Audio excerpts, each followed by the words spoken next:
Hi friends, welcome to all time food channel. ఇవాళ వచ్చేసి మనం గార్లిక్ ప్రాన్స్ లేకపోతే వెల్లుల్లి రొయ్యలు ఎలా చేసుకోవాలో చూసుకుందాం. దీనికోసం ఒక చిన్న పాన్ తీసుకొని జీలకర్రని డ్రై రోస్ట్ చేసుకోవాలన్నమాట. రోస్ట్ చేసుకున్న తర్వాత ఒక రోల్ తీసుకొని అందులో ఈ జీలకర్ర వేసి, ఎల్లిపాయలు వేసి, కొంచెం 2 స్పూన్స్ కారం పొడి వేసి కచ్చపచ్చ దంచుకోవాలి.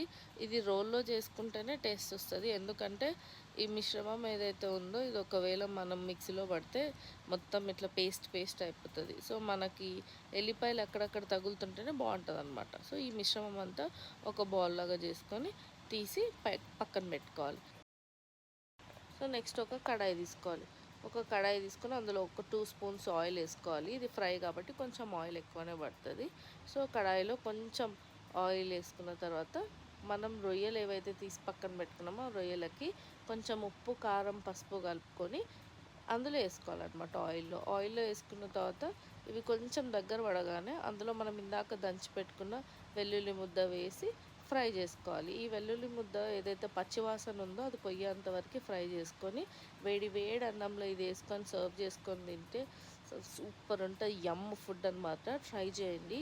ట్రై చేసి కమెంట్స్లో మెన్షన్ చేయండి. Please subscribe my channel. Bye.